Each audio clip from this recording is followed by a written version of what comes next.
हर घर तिरंगा को लेकर ओवैसी ने भाजपा और आरएसएस पर साधा निशाना, कहा इनके लिए राष्ट्रीय ध्वज के केवल भगवा रंग का महत्व। एआईएमआईएम प्रमुख असदुद्दीन ओवैसी ने राष्ट्रीय ध्वज पर एक बार फिर भाजपा और आरएसएस पर निशाना साधा है।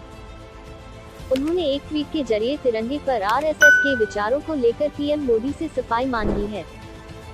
उन्होंने कहा कि पीएम मोदी और भाजपा को बताना चाहिए कि तिरंगे पर संघ के विचार सही हैं या गलत। पीएम मोदी ने देश के लोगों से अपने घरों में तिरंगा फहराने के साथ साथ सोशल मीडिया अकाउंट की डीपी में तिरंगा लगाने की अपील की है। वहीं एआईएमआईएम प्रमुख असदुद्दीन ओवैसी ने राष्ट्रीय ध्वज को लेकर एक बयान देकर भाजपा और आरएसएस पर निशाना साधा है। उन्होंने एक ट्वीट के जरिए तिरंगे पर आरएसएस के विचारों को लेकर संघ से सफाई मांगी है। ओवैसी ने कहा कि मैंने अपने ट्वीट के जरिए कहा कि ऑर्गेनाइजर पत्रिका आरएसएस का मुखपत्र है। 17 जुलाई 1947 को इसके एक संस्करण में कहा गया था कि देश के राष्ट्रीय ध्वज का रंग भगवा होना चाहिए। संघ ने इसकी मांग की थी। वही देश के पीएम कहते हैं कि आरएसएस उनकी नींव है, उन्हें इससे प्रेरणा मिली है। एक अन्य ट्वीट में उन्होंने कहा कि आरएसएस की पत्रिका ने ये भी कहा है कि झंडे में 3 रंग बुरे हैं।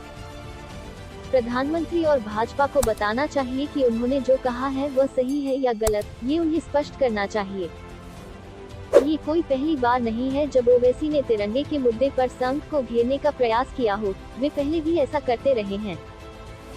हाल ही में उन्होंने ट्वीट किया था कि प्रधानमंत्री सबसे अपनी सोशल मीडिया प्रोफाइल पर तिरंगे की तस्वीर लगाने को कह रहे हैं, लेकिन जिस संगठन से वह प्रेरणा लेते हैं वह भगवा ध्वज को राष्ट्रीय ध्वज बनाना चाहता है।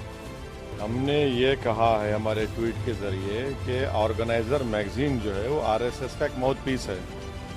उनका इशू है 1947 17 जुलाई को उन्होंने ये कहा था कि इस बात का डिमांड किया था कि देश का नेशनल फ्लैग भगवा होना चाहिए।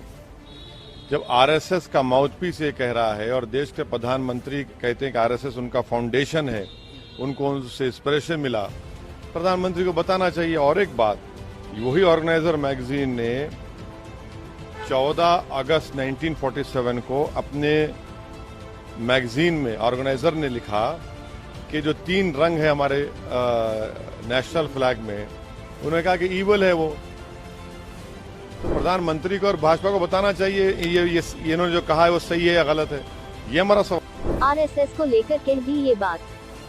हाल ही में आरएसएस प्रचारक इंद्रेश कुमार ने कहा था कि ओवैसी अभी पूरी तक भारतीय नहीं बन पाए हैं। इंद्रेश कुमार के बयान पर राजस्थान दौरे के दौरान ओवैसी ने पलटवार किया। उन्होंने कहा था कि जो एक जमाने में खुद समझौता ट्रेन ब्लास्ट मामले में आरोपी था, उससे सर्टिफिकेट लेने की मुझे आवश्यकता नहीं है।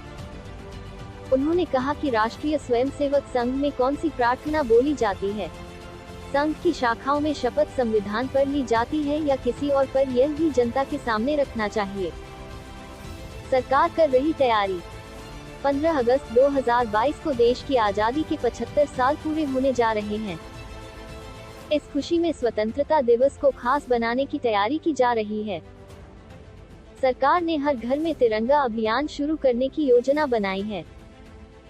योजना के तहत पूरे देश के सभी घरों में तिरंगा लहराने की कोशिश की जा रही है। केंद्र सरकार ने संस्कृति मंत्रालय के माध्यम से यह मुहिम चलाई है, जिसके तहत 13 से 15 अगस्त 2022 के बीच हर भारतीय अपने घर की छत पर तिरंगा फहराकर देशभक्ति का परिचय देगा।